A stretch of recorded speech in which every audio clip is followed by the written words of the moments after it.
Hi అండి, అందరూ ఎలా ఉన్నారు? అందరూ బాగోవాలి.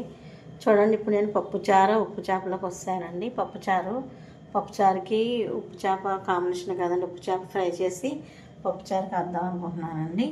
పప్పుచారు కాసే విధానం చూపిస్తాను. ఆయిల్ కావాలి, కొంచెం పోపు సరుకులు అన్నీ కావాలండి. ఎల్లుల్లిపాయలు ఎక్కువ కావాలి, కందిపప్పు, కొన్ని బెండకాయలు, ఒక క్యారెట్, ఒక ఉల్లిపాయ, కొంచెం చింతపండు కంపల్సరీ కావాలంటే చింతపండు, కొంచెం బెల్లం, ఒక ఉల్లిపాయ, కొంచెం పసుపు, కొంచెం కొత్తిమీర, కారం, టమాటాలు, పచ్చిమిరపకాయలు. మా దొడ్లో కరివేపాకు కోసుకొచ్చేసానండి. కరివేపాకు కంపల్సరీ కావాలండి. పప్పుచారులో కరివేపాకు స్మెల్ బాగుంటుంది. టమాటాలు, కరివేపాకు కంపల్సరీ వేసుకోవాలి, ఏమన్నా లేకపోయినా. కొంచెం మిరియాల పొడి, తగినంత ఉప్పు అండి.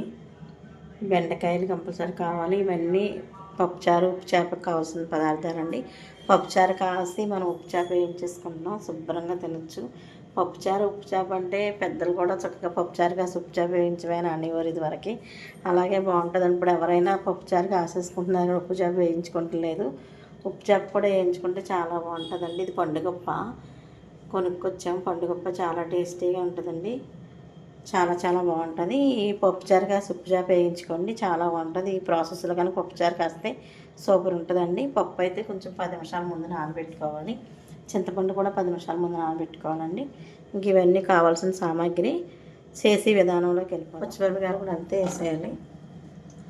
టమాటాలు మనం ఎన్ని కావాలంటే అన్నీ వేసుకోవచ్చండి. ఇప్పుడు కొంచెం వాటర్ కోసం మూత పెట్టేసుకుని ఒక 3 విజిల్స్ వచ్చేదాకా చూడండి. అలా ఉడికిపోయింది. ఇప్పుడు స్టవ్ అంటించుకోవాలి. స్టవ్ అంటించుకొని బాండి పెట్టుకోవాలి. చింతపండు పులుసు ఇలా తీసేసుకున్నాం కదండి, పులుసు ఇందులో పోయేసానండి. పప్పు ఇలా ఉడికిపోయింది కదా, దీన్ని మెత్తగా ఎనుపుకోవాలండి. పప్పు, టమాటా, పచ్చిమిరకాయలు ఇలా వేసుకోవాలండి. ఇప్పుడు ఇందులో పోసేసుకోవాలి. ఇలా పోసుకోవాలి.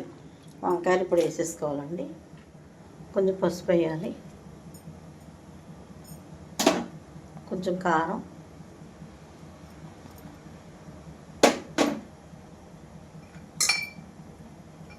బెల్లం. చూడండి, బెల్లం ఎక్కువ పడుతుందండి, బెల్లం వేయాలి.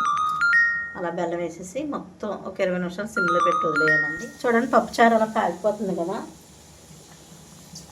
ఇప్పుడు మనం కరివేపాకు వేసుకోవాలండి. మన దొడ్లో కోసుకొచ్చిన కరివేపాకు, బెండకాయలు కూడా వేసేయాలి. ఇప్పుడు రుచికి సరిపడా సాల్ట్ వేయాలండి.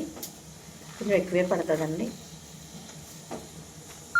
పప్పుచారు అయితే అలా తయారైపోయిందండి. చక్కగా గుమగుమలాడుతూ వాసన అయితే వచ్చేస్తుంది. ఇదిగోండి, స్టవ్ వెలిగించుకొని బాండి పెట్టుకోవాలి.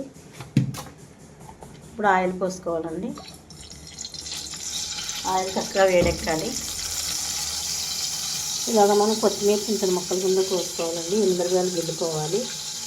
పోపు సామాన్లన్నీ ఇప్పుడు ఉన్నాయి కదండి, ఇవన్నీ ఆయిల్ అయితే బాగా వేడెక్కాలండి. ఆయిల్ వేడెక్కిపోయిందండి. ఇప్పుడు కొంచెం మినపప్పు, కొంచెం ఆవాలు, కొంచెం జీలకర్ర, ఎల్లిమిరపకాయలు, మా చెట్టుకు కోసుకొని కరివేపాకు, ఎల్లిపాయలు వేసి ఒకసారి ఇలా కలిపేస్తే పోపు అయిపోయిందండి. ఇప్పుడు గ్యాస్ కట్టేసుకోవాలి. పట్టుకుని మనం సాంబార్ ఇందులో వేసేసుకోవాలి.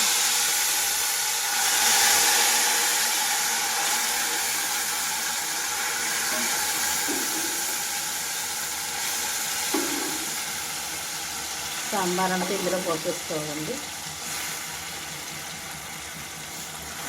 చక్కగా గుమగుమలాడితే సాంబార్ వాసన అయితే వచ్చేస్తుంది. ఇప్పుడు మీరు వేడి సాంబార్ పోపు అంతా అయిపోయింది కదండి. ఇప్పుడు కొంచెం మిరియాల పొడి వేసుకోవాలండి. ఇప్పుడు అందరూ అదే నూనె ఎగ్గేటప్పుడు వేస్తారు, అలా వేయకూడదండి.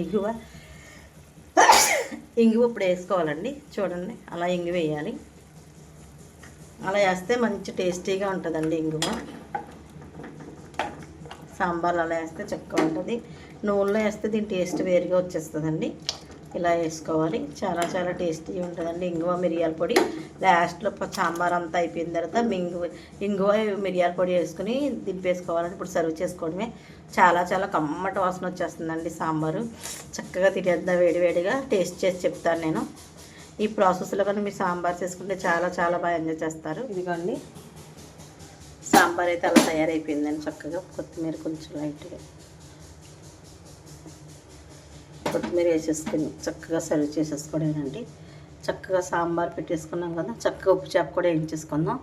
ఉప్పు చేప నంచుకుంటూ సాంబార్ వేసుకుని తింటే అబ్బబ్బా ఏముంటుంది రండి. ఈ రుచి నేను చెప్పలేను, మీరు టేస్ట్ చేసే చెప్పాలి. మీరు కూడా ఇలా సాంబార్ చేసుకుని ఎండు చేపలు వేయించుకుని తింటేనే తెలుస్తుందండి రుచి అంటూ ఏంటో. ఈసారి మీరు పప్పుచారు కాసుకుని ఎండు చేపలు వేయించుకోండి, చాలా చాలా టేస్టీగా ఉంటుంది. చూడండి ఇప్పుడు నేను ఉప్పు చేప వేయించేస్తాను. ఉప్పు చేప కాంబినేషన్ అండి. శుభ్రంగా కడిగేసుకుని పసుపు ఉప్పు పెరుగు వేసి కడిగేసుకోవాలండి. ఇప్పుడు ఆ పొయ్యి అంటించుకుని బాండి పెట్టుకుని ఆయిల్ పోసుకోవాలి. ఆయిల్ శుభ్రంగా మరగనివ్వాలండి.